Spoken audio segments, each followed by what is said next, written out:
Hello, everybody, and welcome. I want to thank all of you for joining me today. I want to do a video today, and honestly, I don't know how long it's going to go. I want to try to keep it about 10 minutes, but there's a lot of things I want to talk about today and go through. And so it's probably going to be a little bit more. So I hope that you guys have some time for this video because it's very well worth it.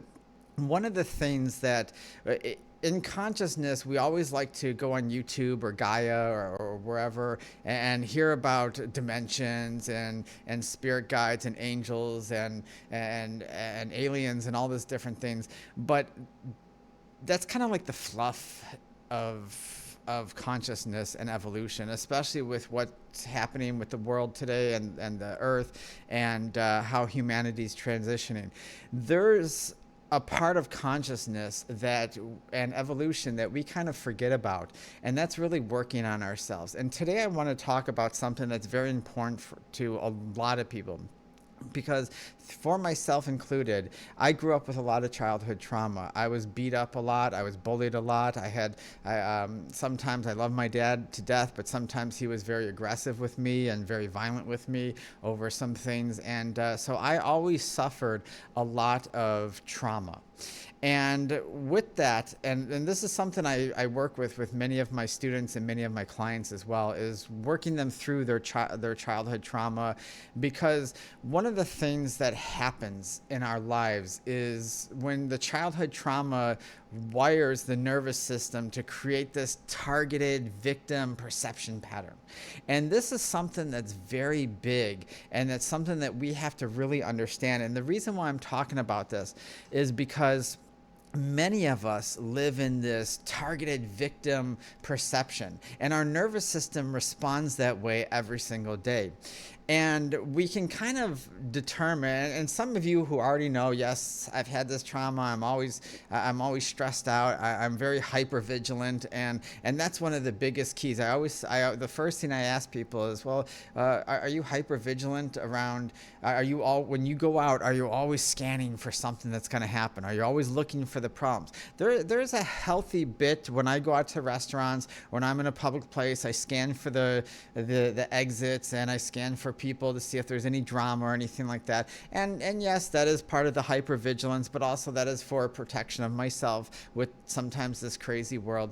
But are you always scanning for a possible threat?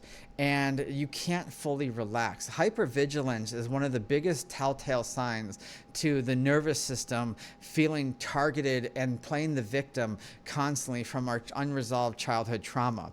And this is something that I always tell people is when you're out in public, I want you to go out in public and actually understand and pay attention to the way your body is. And this is something that I dealt with. Whenever I would go out to play pool or softball or wherever I was at, even to the bars when I used to go out there, or I'd go to the gym, or I was always looking around, and if someone glanced at me, I started getting all antsy and I started playing threats in my head, and I would have this whole kind of like drama play in my head of a situation that's created about a fight or a confrontation, and my nervous system would go off to the races. This is what we call threat biases. And what a threat bias is when places that are neutral, like going to the gym, going out, meeting some friends, going to lunch, maybe even going to the office, or like I said, if I go to play pool and I feel kind of hyper vigilant that day, I feel kind of stressed out, my body might automatically go into this oh well, it's going to scan, there's a possible threat, I want to play the victim a little bit, and so I kind of start to create a hostile environment from a neutral place. And this is something that we really have to look at, because when ambiguous places feel toxic or threatened, we automatically are going to assume the danger. And a lot of the time it comes from up in our head. It comes from mental. Remember, conscious evolution is dealing with who we are and our experiences, and allowing them not to take hold of us, but allowing us to transform ourselves through this. And yes, like I said before, it's great to learn about dimensions and out of body experiences and understanding that the earth is a living being and it's transitioning to 5D. But as much as you hear about all these crazy and wonderful things from a lot of these famous people, this is the core of consciousness, is truly understanding ourselves. And believe it or not, most of us are in already this threat bias, hypervigilant scanning thing, because we have unresolved trauma from our childhood that creates our nervous system to feel targeted. And it's very easy for us to feel targeted, especially for someone if you've grown up with violence, whether it's physical, verbal, or whatever the situation is. When we go places that are ambiguous and we feel targeted, when we feel like there's going to be danger or something going on, and we can't fully enjoy ourselves, what happens is we create a scenario that really isn't about us, but we're trying to make a situation about us so that it feeds the nervous system of saying, well, yeah, well, look, there's someone looking at you. There's, that person made this comment, so look, they're targeting you, or they ignored you and they didn't give you the respect that you got. So look, there's the target. Hey, we're the victim again. And it creates this whole, well, this is about me, even if it's not. And personalization happens because we're trying to balance between feeling important and feeling accepted and noticed and seen, and having situations that create danger to us, that create situations where we have to be in fight or flight. And so when we create these "this is about me" situation, randomization feels intentional. And this is huge, because I know there's been times in my life where I've been doing something and I feel like the universe or people are just coming at me and everything's falling apart, it seems like. And I'll go and and let's just say, like, I'll use pools as an example because this is something I do recently. And so say like I'm playing a big match against some high level skilled players, and I'm going down for the shot, and or I go to break and I scratch, and then on my next thing I miscue, and then a few shots later I go to take my 8-ball shot, and a cue ball comes flying away and hits me in the foot and distracts me, and then I miss the shot. Well, in my nervous system, I'm already creating the threat bias. I'm saying this neutral place is starting to feel hostile. This ambiguous place is starting to feel toxic. I'm starting to assume the danger. Now this is becoming about me. Look, I scratched on the thing, and then I miscued, and so the world or the universe or whatever is against me. And now I start to feel targeted.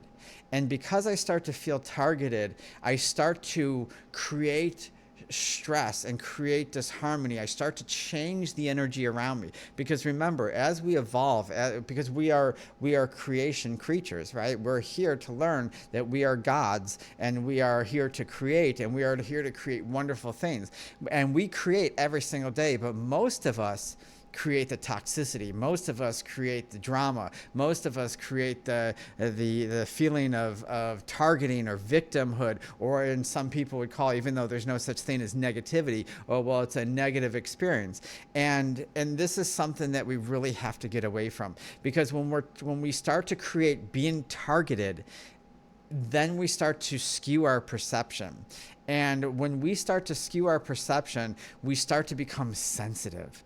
And that's when our emotions, right? Because when we feel targeted, when we feel the victim, because as a child, as someone who got beat up all the time and bullied their entire life, and even at my family home sometimes, it came to be a point where everything started to feel about me. It started to feel so anything random, there's the target. Raina's the target. Well, I can't feel safe at school because I'm getting beat up. I can't feel safe at my house because I'm getting beat up. I can't feel safe by my next door neighbors because I'm getting beat up. I can't feel safe going to the store because I get beat up, or I get chased by somebody. Or I can't feel safe wherever I go because something's always going to happen.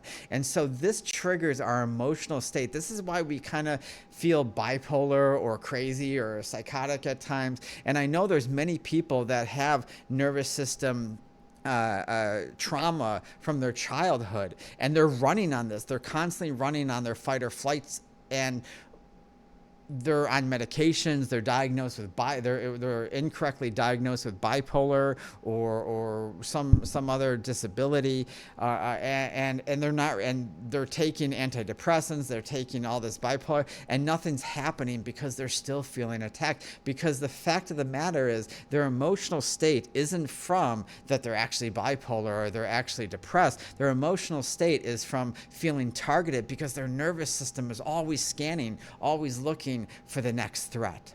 And this is why anything sudden feels like a jolt. It feels like a jab. It's like, and that interruption hits hard. When I went through this in my life, when something would hit me, I'm a very emotional person. And when something would hit me, it would hit me hard and my body would react. I'd tense up. I'd get all excited and I'd start to talk in my head. Oh, here we go again. See, the universe is against me. Here's the, excuse my language. Here's the crap. Here's the bullshit that's happening, and I'm off to the races. And then of course I fall apart because I take away what's really happening, my perception. I tense up. I don't, whatever it is, I'm not as friendly anymore. I go internal. I stop myself from being a very happy person. Or if I'm playing sports, I start making easily mistakes because I'm not doing the proper techniques or whatever it is. And this is the same in my work. When there was times I was stressed out from this happening and I was trying to do work, I don't perform as well. So our whole life is affected. And the control factor, and then the control factor kind of starts to step in next, because once our emotional well-being starts to fluctuate and start to kind of spike, and our cortisol levels go, and our neuroepinephrine, what ends up happening is we are starting to look for order. We run away. We take ourselves out of the situation because order becomes the next predictability. We want something that feels safe, so we retreat. We run back to our house. We run back to our bed. We grab a blanket. We put on a movie. We eat comfort food, because what's happening is we're trying to calm our nervous system. We're trying to trying to control the situations at hand. And when our environment feels safe, we relax. But when we step outside our door, we start to pretend, or our mind pretends, the next possible threat. It starts to say, well, there's going to be something that's happening, because something always happens because we're us and we're targeted and we're the victim, and already you're tense. And I know this is very hard for a lot of you. And if you struggle with this, this was not easy for me to get through either, but it is possible for you to get through. It is a very attainable goal for you to understand, but you have to be willing to face it. Because when you shame yourself that I'm the problem, and you have this deep feeling of unworthiness and self-blame, and that's your standard, of course you're always going to create those situations at hand to validate those ideas. But with a lot of hard work, and that's what I had to do. I had to make up my mind that I just didn't want to be like that. I had to realize that the world wasn't, and this is the phrase I use, the world wasn't a mean kid with a magnifying glass trying to fry me as an ant.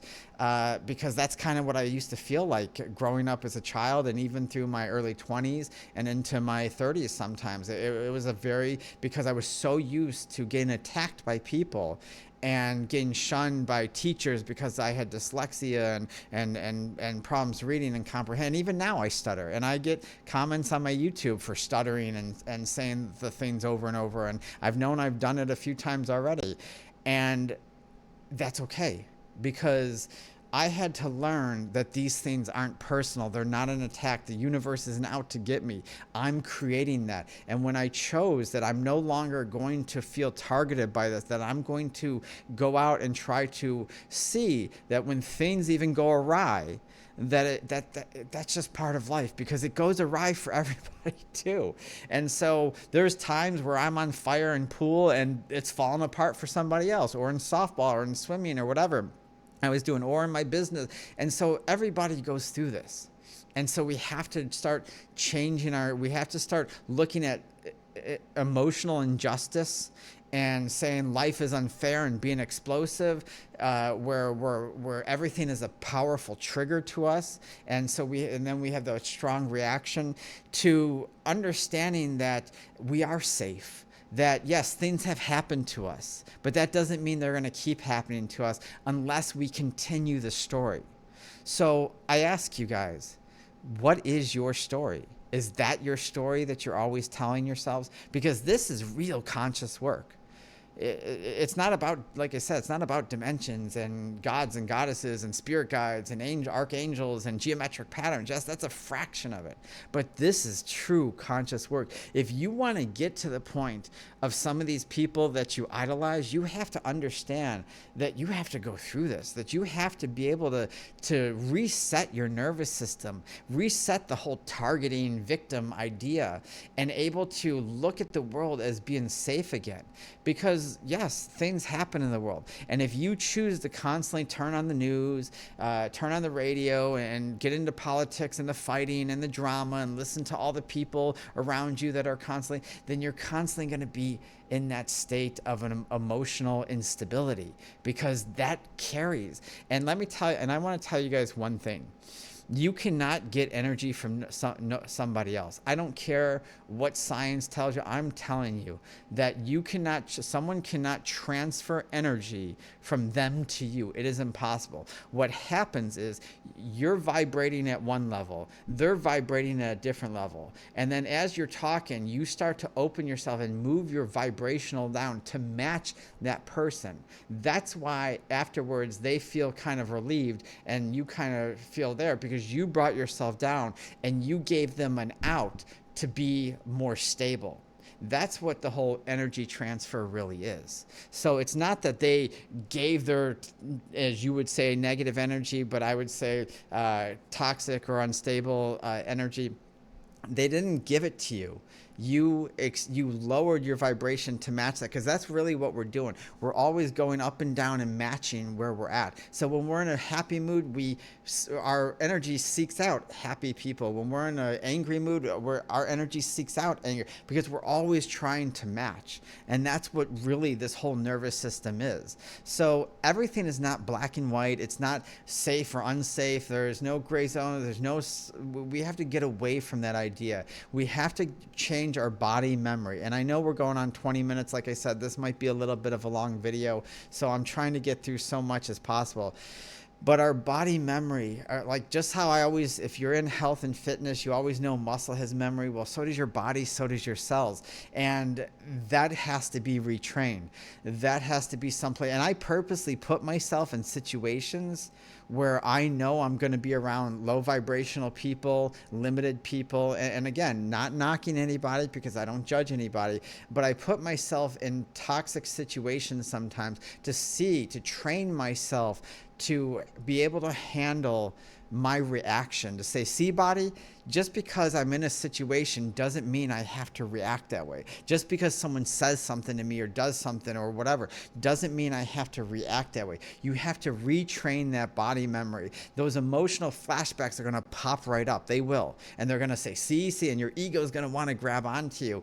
But those old feelings will dissipate if you stay present in the moment. If you clear out the old memory of attachments and say, look, and talk to yourself, because I do that. Even now, I talk to myself. If I'm in a situation, I feel some old pattern popping up, I'll talk to myself and I'll say, I'll say, okay, Raina, why did I just react that way? Why did I just take that personally? Or why did I just get hurt? Or why did I get upset? Or why did I just have that reaction? And then I start to feel my emotions. I start to feel what my energy feels like. And I start to say, okay, well, is my nervous system picking up on an old pattern? Is there something in my cells that saw something that said, hey, I remember this. And so that might be a threat. And then I start to look at the pattern and I magnify it. And I stop my mind from saying, well, this is always happening to me. And I start to change my thought process. And I reinforce who I am now, not who I used to be. Because if you reinforce the victim lens, then you're going to be the victim. If you reinforce who you are now, then you're going to stay present. And that's what boundary is. That's what the boundary receptivity is that the boundary receptivity is understanding what you're willing to put up with, what you're willing to accept as truth. When you feel targeted and victim, you have no boundaries. You're just accepting whatever's going to hurt you so that you can play the victim, that you can play the targeted, so you can go into that distraught, emotional decay, and just off to the races and have your night ruined. But if you put up healthy boundaries and talk to yourself and say, okay, I feel this way, I took something personal, or I feel threatened, and I know that I'm not, and start to your identity, your survival identity of what you've endured and what you've all the hardships that you've been through, that dissipates and you start to stay present. So there is a lot of things, like I said, and I can go on with this video for a long time because there's a lot of things, but I wanted to touch up with this video, but I'm going to cut it now because 20 minutes is a long time, and I know you guys don't have that long of a attention span. But and neither do I, right? But this is something that's very important. This is true conscious work, people. This is something that you have to understand. All of us in some way have some type of trauma, and all of us are, especially if we're always frantic, always feeling targeted and victim, and we always feel like life is falling apart for us. And trust me, most people, even the ones that think that they don't, I sit and I listen to everybody, and people talk, and all it is stress. And this is because their body, their nervous system is in a constant state of being targeted. All right, everybody. If you guys have any questions, please like and follow. But if you have any questions, please email me, and I'd be happy to answer what you can. All right, everybody. See you in the next video.